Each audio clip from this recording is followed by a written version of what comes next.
There's a number of different variables that we found to be associated with colostrum production, some that we already knew, such as parity, but others that we're still continuing to learn more about.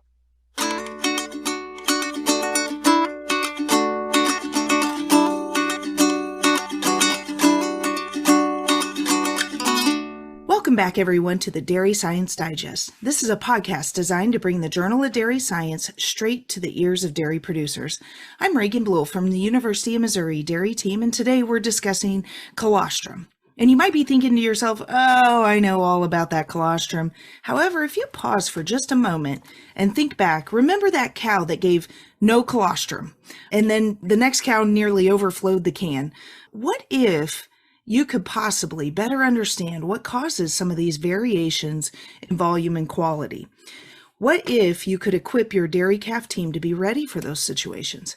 Then listen in today as we're being joined by Trent Westhoff. He's a graduate student that's personally boots on the ground responsible for all the hard work behind this amazing data set of 19 New York dairy herds that afforded the opportunity to learn more about the epidemiology of bovine colostrum production in New York Holstein herds, cow management, and environmental factors. Welcome, Trent, to the Dairy Science Digest. Could you please briefly introduce yourself to the audience? Yeah, well, first off, thanks for having me. I'm excited to be here and discuss some of this data and share some of the results from some research that we've been working on since 2019. So as introduced, my name is Trent Westhoff. I'm a fourth-year PhD candidate at the College of Veterinary Medicine at Cornell University.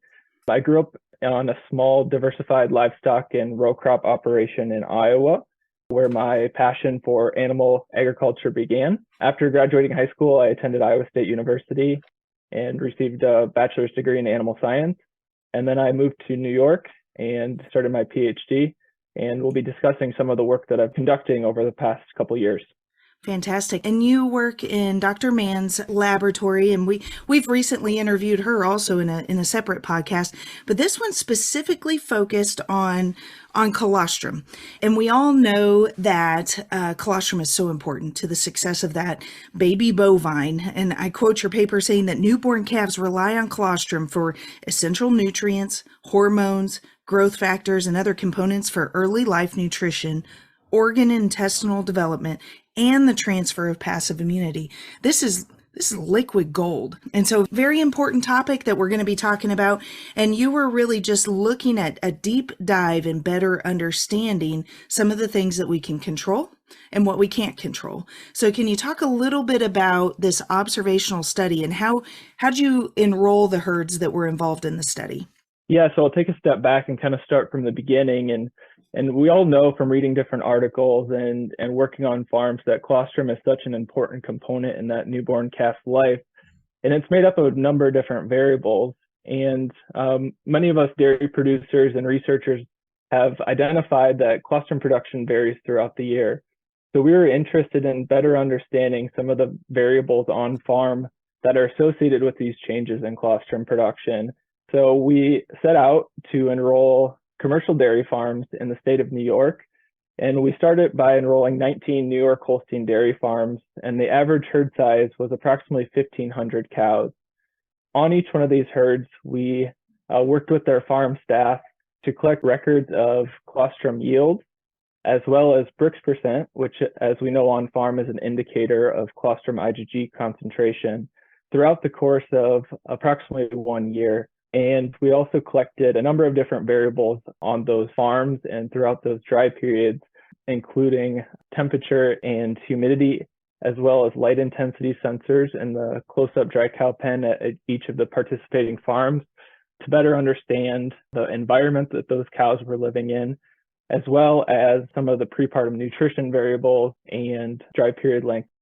Very good. So your team used a multifaceted approach where you did some survey work, and then as you were describing, you also captured on-farm data and temperature and light data in that close-up barn.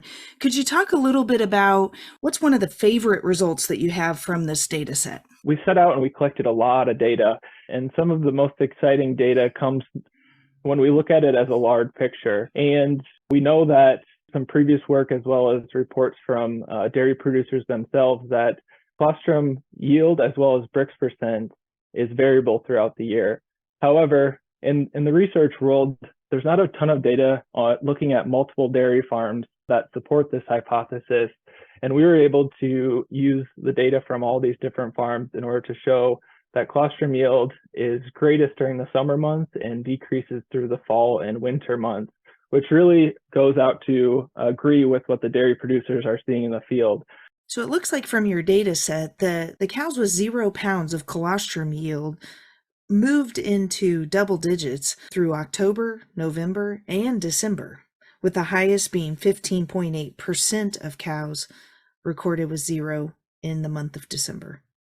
So it's always exciting when our results and the observations that we're noticing in the field agree. You bet. And beyond that, there's a number of different variables that we found to be associated with colostrum production, some that we already knew, such as parity, but others that we're still continuing to learn more about are the association with dry period length, the sex of the calf, as well as the temperature humidity index, as well as light intensity. When you talk about parity, let's go into that a little bit more. I thought it was interesting. You were analyzing just under 20,000 cow records. A little over 13,000 were multiparous and around 6,000 were primiparous. And comparing and contrasting that multiparous versus the primiparous or first lactation or aged cattle, looking at the total volume, I found it interesting. Over all of those records, your first calf heifers tend to produce about a gallon of colostrum. It looked like in total it was 4 kilograms, and as you convert that over, it's about a gallon. And then your multiparous over that same period of time were producing a little over a gallon and a half. And so as I was looking through your survey work, I found it really interesting that many of these herds, they'd harvest their colostrum right away. I was super impressed that over half of them do it within that 8-hour window. But I was surprised to see, and maybe I shouldn't be surprised, but I was surprised to see that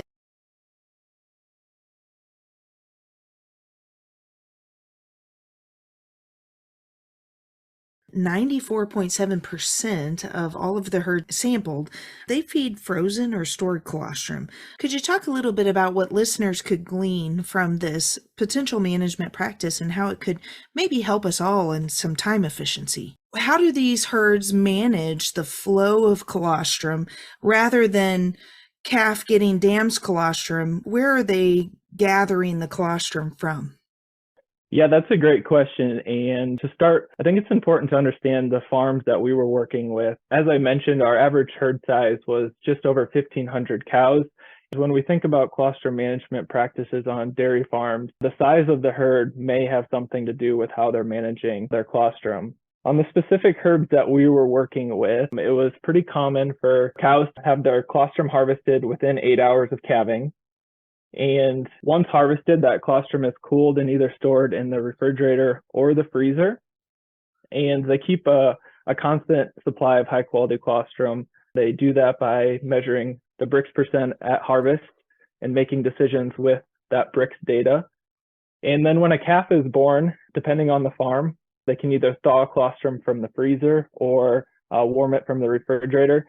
And that's to ensure that that calf receives high quality colostrum within 1 to 2 hours of birth.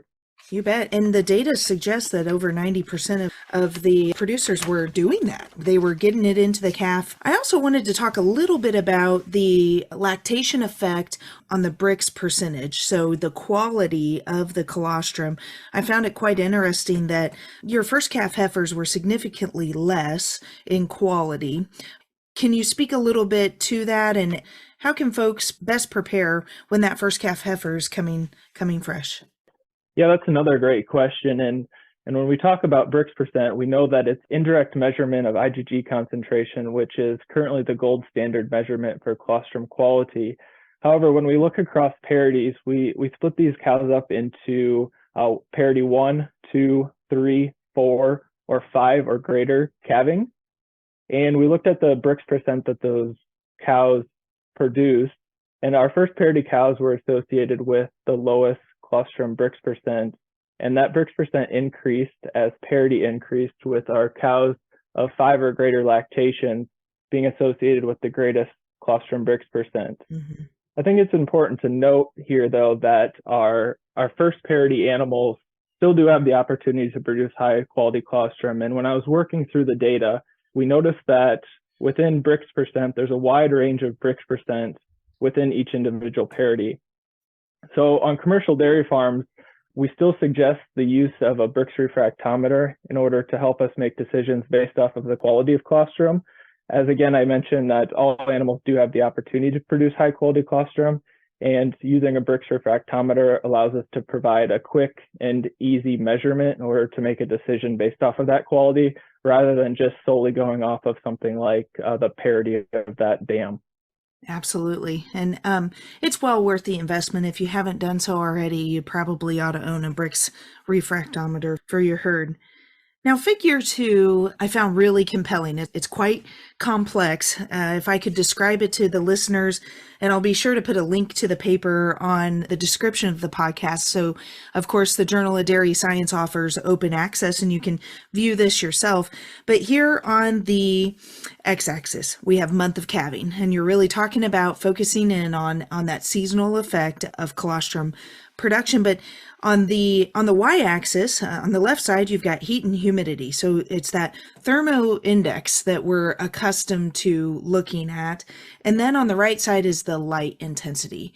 And so we're really looking at across all of these different farms. Of course, every close-up cow herd is going to be uniquely different in different farms, but they're all located in New York. And so very easily you can see the heat of the summer, and there's quite a bit of variation between the light of the barn.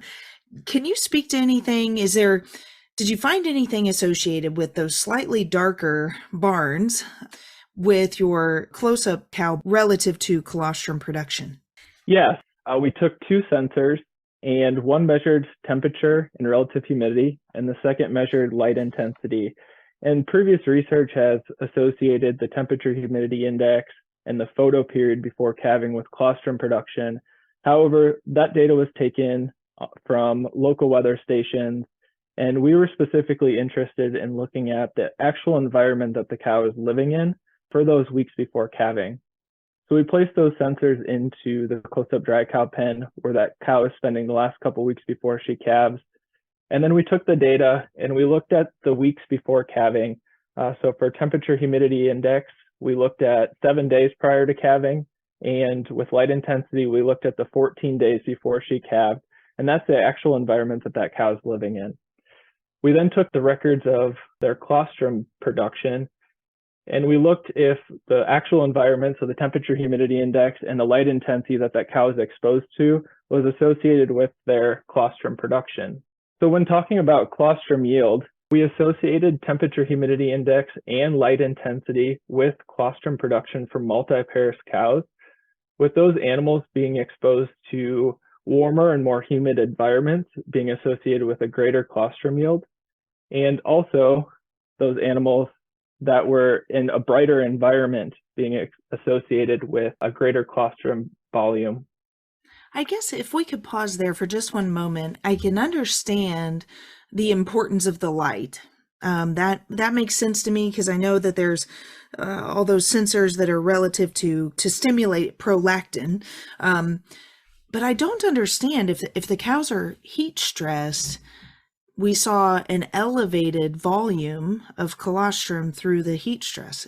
Am I understanding that correctly?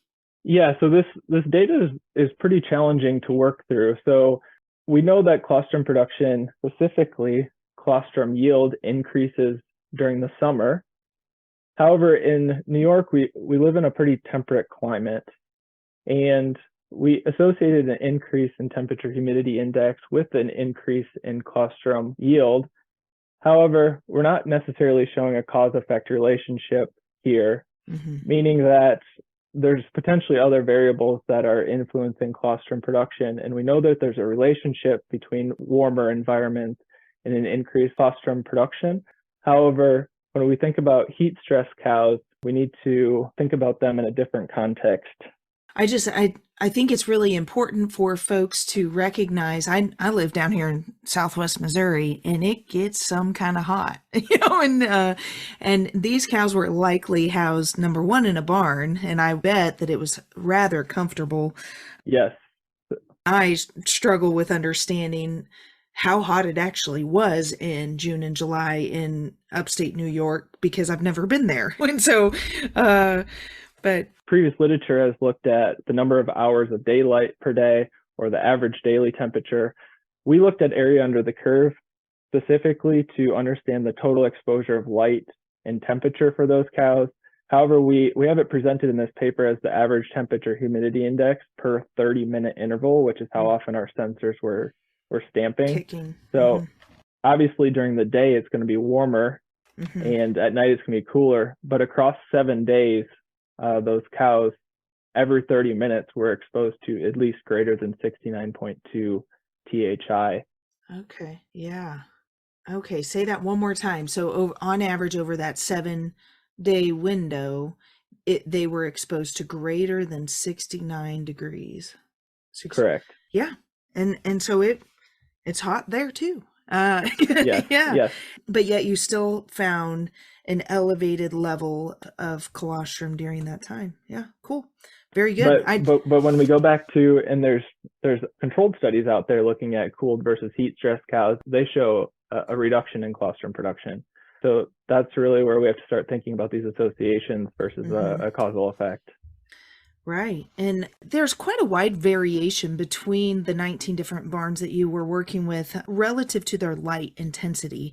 Do you think after looking at this data set that it might be valuable for dairy producers to invest in improved lighting in their close-up cow barn? Yeah, that's a great question.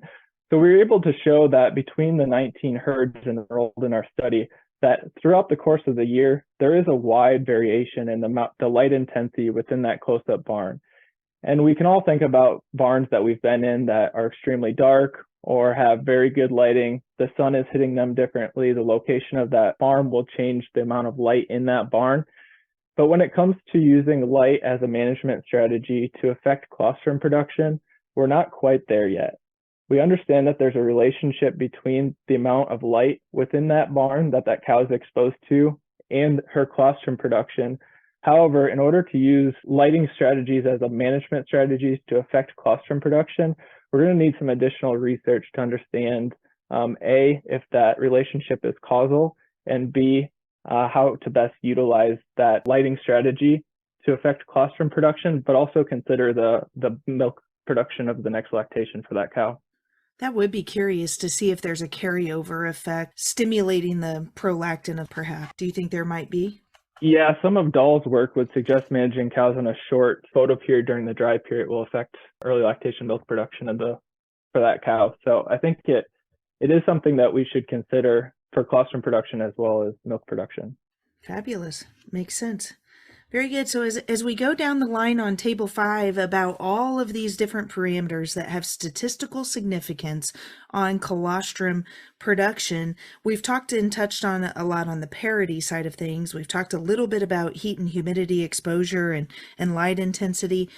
Could you speak a little bit specifically on the length of the dry period relative to colostrum production, breaking it down to the short dry period of less than 47 days, the long dry period greater than 67, and then right there in between 47 and 67, your more conventional amount of time.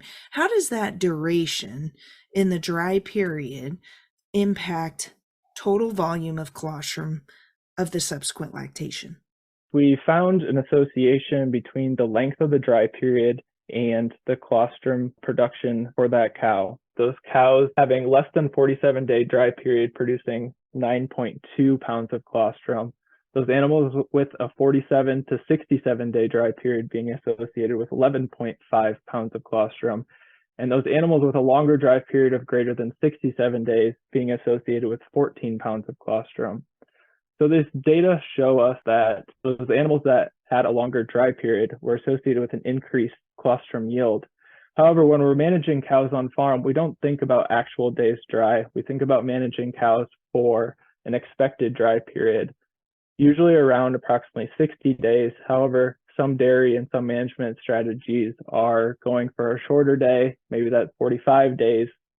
And there's been some previously done research looking at assigning cows to different dry periods. And they also found that when we drop that dry period from 60 days, those animals do lose some colostrum production when they're managed for maybe a 40 to 45 day dry period. In the grand scheme of things, though, you got to look at the whole beast, and sometimes sacrificing a little bit of colostrum yield might be financially better for your herd, and so you really need to kind of understand the dynamics with that. So, we never can particularly tell exactly when they're going to calve, and so it's kind of tricky balancing out that transition cow pen and making sure that she's not only getting the ration that she needs, but the comfort that she needs, and everything's just clicking right along in order to set her off on the right trajectory for early lactation. All right, so can you reinforce what we've been seeing on the farm with those long-term late bull calves that cause trouble calving, or maybe sets of twins or stillbirths? What do you see with colostrum production on those situations? Yeah, so I think this is actually a really interesting point, and working through this data, it's maybe not one that I completely expected to see, but nonetheless, it continues to be an interesting finding within this study. And that's, we associated the sex of the calf with colostrum production from both multiparous and primiparous animals, with those cows giving birth to a female calf being associated with the lowest colostrum yield. And we see an increase in colostrum production from those cows giving birth to a male or twin calf. Isn't it interesting that the heifer calf that you're wanting to feed this colostrum to the most generates the least amount? In addition, we also observed an association within multiparous cows for those animals giving birth to a stillborn calf being associated with a lower colostrum production. And to our knowledge, we don't quite understand why these relationships may be happening. However, we do hypothesize that calf and the size of that calf, so the birth weight of that calf, and therefore the placental size of that calf, the hormones involved in the clostogenesis or the formation of colostrum in the mammary gland may be affected by the size of that calf. So nonetheless, an interesting finding of this study. It is quite curious. I do wonder biologically what's happening with that. How in the world a male or a bull calf would have any impact on it whatsoever. It's quite interesting. It just shows the depth of data that you have captured here in this very comprehensive research project. And I just can't applaud you enough for all the information that you've pulled together for this particular project. Can we talk a little bit about the herd of animals that give 0 pounds of colostrum? What were some observations that you made in the situations when she just doesn't give any? Yeah, so that's a great question. I think many of us who work on farms have experienced these cows where we go and we're attempting to harvest colostrum. However, she just doesn't have any colostrum. So we looked at a number of the factors that could be contributing to that. And one of those that I'm just going to touch on is the month of calving. So as we've touched on earlier in this discussion, we know that colostrum production is changes throughout the year. And we also noticed that the odds of those animals producing 0 kilograms of colostrum is also associated to the month of calving, with those animals calving in the winter months being associated with an increased odds of producing 0 colostrum. We also noticed that parity as well as dry period length are associated with those multiparous cows producing 0 kilograms of colostrum, with our older cows having an increased odds of a 0 kilogram colostrum yield compared to our parity 2 cows, and our cows with a shorter dry period of less than 47 days being associated with an increased odds of 0 kilograms compared to our cows with a longer dry period. Yeah, it's just really, honestly, to me, it feels counterintuitive. You think of that big old cow tending to be the one that's reliable in giving you a solid volume of high quality colostrum, when in fact your data says that your second lactation animals are really the ones that create a sizable volume of high quality colostrum. And it's just interesting to me. Do you think on the winter side of things, is it a function of energy metabolism? Could you speculate? I mean, I know it wasn't studied here, but would you speculate on what the biological reasoning is for a zero colostrum event through the winter months? Yeah, so I think our knowledge in this area is not quite there yet. And the next step, in my opinion, is considering a number of the different diet components. So we also have a companion paper to the one that we're discussing where we looked at different diet components in the prepartum period that are associated with colostrum production, and understanding not only the dry matter intake of that cow, but the diet components of that cow, I think are important when we consider colostrum production. However, in actually understanding or our knowledge of why these things are happening at this point, we do not know. Isn't that interesting? That's what is so beautiful about dairy science, is that once you complete a project, you just create more questions. And so it's the constant quest of information and knowledge to help us better understand the herd. I want to leave listeners with a little nugget of information. In the discussion portion of the paper, you talked about how 1/5 of the cows produce colostrum below the industry standard relative to IgG concentration. Could you speak a little bit about how can we proactively plan accordingly to ensure that we have adequate colostrum supply on hand? Trent, what are some things that you want boots on the ground dairy producers to take home today from this podcast? So when we think about this study as a whole, we understand that colostrum production shows annual variability, but I think we should think as dairy producers if this variability in the colostrum production stresses our colostrum feeding program, or if we have more colostrum, are we able to provide a second or third meal to those calves and be able to utilize that colostrum? And some of the things that we can do to help us understand if we are observing variation in our colostrum production would be recording colostrum yield in Brix percent over time. This data will allow us to help track and understand the changes that we're experiencing on our individual farm and potentially in the years to come if we're experiencing a similar variation in our colostrum production.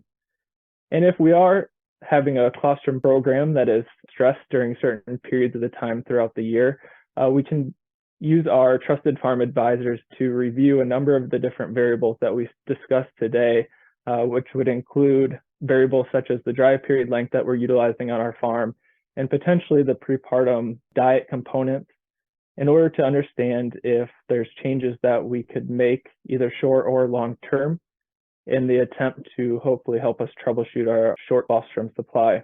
And then after we get colostrum out of that cow, I think it's always important to revisit our storage and our feeding practices to ensure that we're utilizing that high quality colostrum that we've harvested for the benefit of that calf. That's fantastic. Thank you for the wise words and great advice to propel our listeners forward through this topic. Trent, this has been really informative, and I want to thank you for your time. And listeners, I applaud you for taking time out of your day today to learn about what impacts your management can have on your farm's colostrum inventory.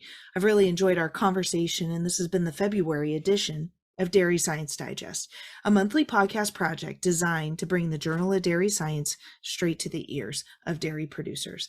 We highlight peer-reviewed research articles in press. It's sound science that you can base your management decisions around, provided by your University of Missouri dairy team. So please be sure to like, share, and subscribe to get future editions straight to your cell phone. This is Reagan Bluell with Dairy Science Digest, and I hope you have a great day.